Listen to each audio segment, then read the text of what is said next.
So hello, Martin Richards from Agaton.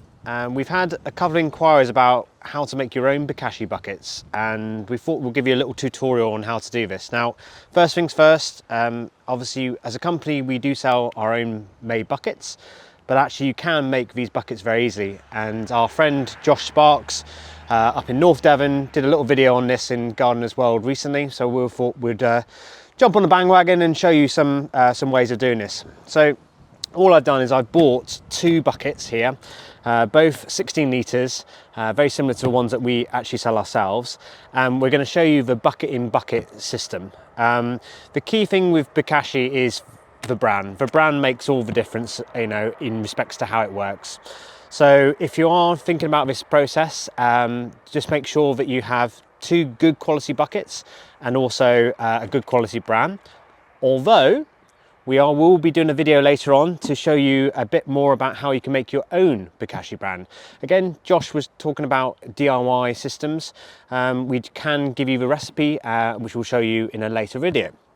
So the Bokashi buckets we've got here are literally just plastic buckets, very simple buckets with two lids. Now the only problem you have with this is that realistically you need 4 buckets in total, okay? And the reason being is that we're actually going to put a bucket inside a bucket. And the reason being is that you don't see any tap like you do on our pre-made versions. So we actually need to get rid of the leachate in the bottom. So all we're going to do is we're going to actually drill some holes in a moment, and we're going to pop that bucket inside that bucket, and then the leachate can then be stored at the bottom. And then if you want to use it, you then just pull this bucket out. As you can see, we're really good and tight on the systems. And we'll show you how to do it now. So now we're going to show you how to do this as a DIY project. First things first, put the brand to one side, don't need that at the moment. So as I said, we've got 2 buckets here, both with lids, as you can see, and we're actually going to drill some holes into the bottom one. And the reason being is that if you imagine the holes at the bottom here, they'll be able to then let the leachate or the juice then into the bottom part. Now, as I said before, you need to think about these buckets as an airtight system. So you can see how they seal on here really nicely. Make sure they are a good tight squeeze in there, because any oxygen that goes into the system will cause issues with it. Now we do have problems with bucket lids normally not sitting properly, so just make sure that that is a nice tight squeeze. So in the bottom of this bucket, we're going to drill some holes. So you will need a drill with a wood drill bit, and all we're going to do is we're going to randomly put some holes in the bottom of this bucket. So very simply, so we're going to just drill some holes, and I would say 30 to 40 holes in the bottom of here will do nicely. So in true Blue Peter style, here's one I prepared earlier. So all I've done, I've just randomly put some holes in. All you really need to do is think about how is that leachate going to get through. Make sure that there's enough holes in there for the leachate to come through. Try to find a drill bit that's not too big, this kind of size. I think this is about an 8mm drill bit. Don't get too worried about what size the drill bit is, just to let the leachate through. And that will become now your top bucket. So remember, it's not this one in the top, it's this one in the top. And that's going to let the leachate through when we then put our food waste into it. So let's talk about food waste. So I've got some bits of potato here. These are our leftovers. So it's really important when we do this as a system that we put the Bokashi brand in the bottom first. So if you are using our Bokashi brand, all you need is a small handful then to go into the bottom of the bucket, like so. So if you're not used to Bokashi as a system, the great thing about Bokashi is you can put meat, fish, dairy, cooked, uncooked, everything from your Sunday roast can go into the system. So we've just got some vegetable peelings here. Remember, if you are putting a lot of vegetable into a Bokashi system, the ligament structure, so the way it's actually formed, will break down considerably when it comes to vegetables. So actually this is 70 to 80% water. So remember, you're going to have quite a lot of leachate at the bottom. So if it is a vegetarian diet that you have, remember that you are going to be having a lot of leachate at the bottom. So all we're going to do is we're going to take our potatoes and we're going to put those into our system.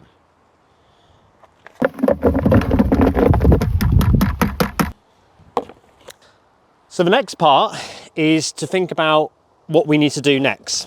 So the rule of thumb is anaerobic equals good, aerobic equals bad when it comes to the system. So we need to make sure that this is pressed down every time we do it.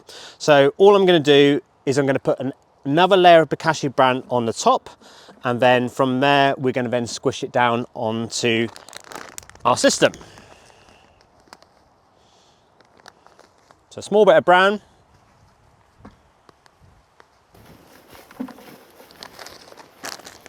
And then I'm going to use this to squish it down. So we've already created one layer in the system. Now we need to put our second layer in. So the key thing is to make sure that you have bran, food waste, bran, squish. Every time you do it, make sure that process happens. Also, make sure that the lid is on tight on the top.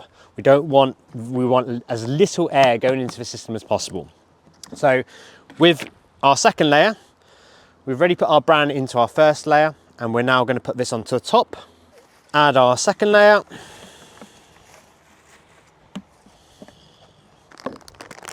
Add our Bokashi bran.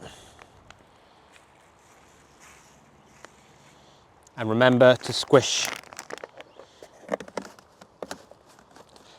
And then add the lid on top. Now, one of the questions that I know I'm going to get asked in the comments is, why am I putting so much bran into the system when Agriton says that you only need 30 grams worth of bran? The reason being is that, to be honest, with this kind of system, there may be some leaking of oxygen. So we're just trying to make that as best we can in respects to that process.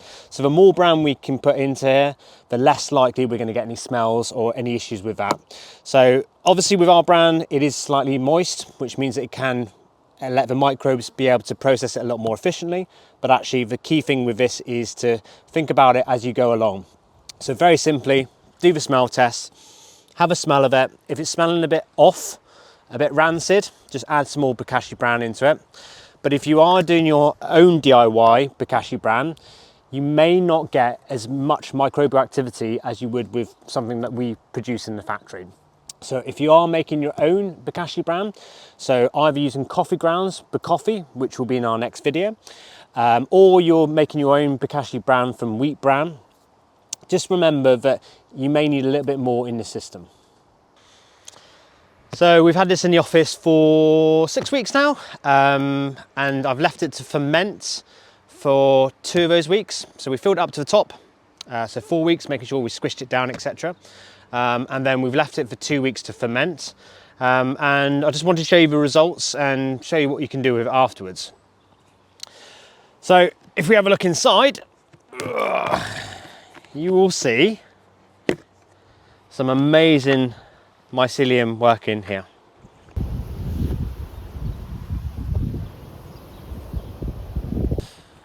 Now you know when it's a good brew, as we would call it, when you see that white mycelium on the top. But actually, what's really important as well is to have a smell of it. Now I appreciate that Bokashi doesn't smell sweet or anything like that, but I can smell that there's no nasty smell, no putrefaction in this system, so we know that it's worked. Also, I can see by the structure of what we're seeing here is all being broken down and ready to be then put into our soil. So the other part that I wanted to show you as well is the leachate at the bottom. So the leachate is the liquid that's left off. Now, any problem with this system is you've got to make sure that you do this outside, because I can hear it dripping underneath. So as it's mostly vegetable, banana peelings, etc. in our office, we just need to make sure that there's enough liquid out there. So I'm going to quickly transfer that. And what we have in the bottom is our leachate. A couple of words of cautions when it comes to leachate. Firstly, The Bokashi process uses a low pH, so make sure you don't get this in your eyes. In health and safety terms, probably best to put some goggles on and some gloves. But I'm going to just show you what it actually looks like. I'm going to tip some in here.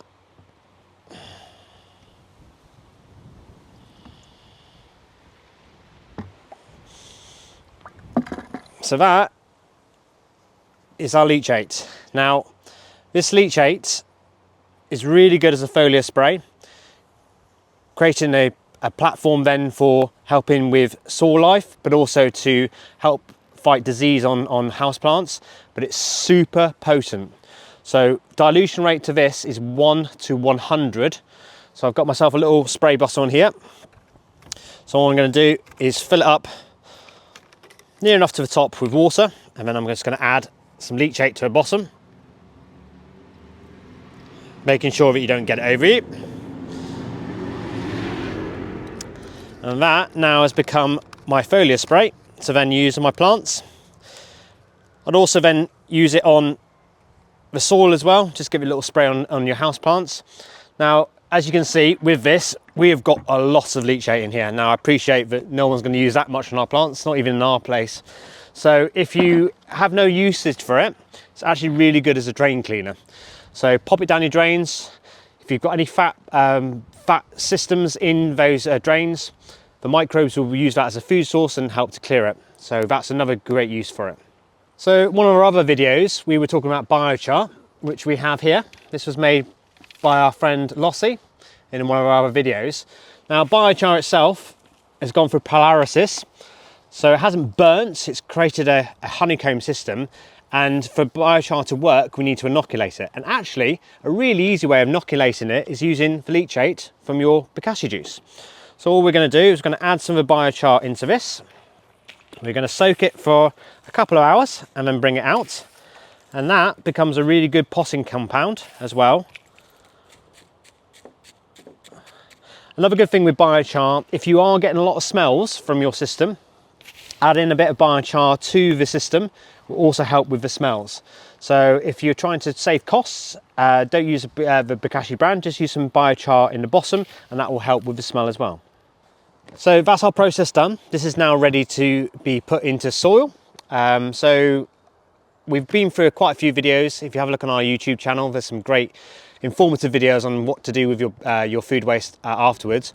I personally like to dig a trench for the food waste and then put it directly into the soil. I find that is the best way of using it. Now, if you haven't got that kind of space, really simply use another bucket with some soil that you can find around, or some old potting soil. Add the food waste to that, and then you can create your own little soil factory. Or if you want to accelerate your compost system and get that temperature up nice and high, add it to your compost system, turn it, add some moisture to it, and that will help with the thermophilic side, or the heating up of the system. So there are massive amounts of uses that you can do with Bokashi. Now, obviously, this is a DIY version. It does have its pros and cons. The main con with this is keeping the air out. And we do advise strongly that these buckets are nice and tight to keep the oxygen out. If you're not feeling too confident, don't worry, we do a non-DIY kit, something you can buy just off the shelf. Obviously, from aesthetics point of view, it's not the most aesthetically pleasing kind of system. Personally, mine goes outside, so it doesn't really matter. But we do ones that have a more aesthetic feel to them. But now we want to emphasise that whatever level of budget you have, we can accommodate you. Obviously, with all these systems, if you have any questions at all, please get in contact with us at Agriton. Go to agriton.co.uk, click on the contact button, and we can help you in your individual needs. Thank you very much for watching.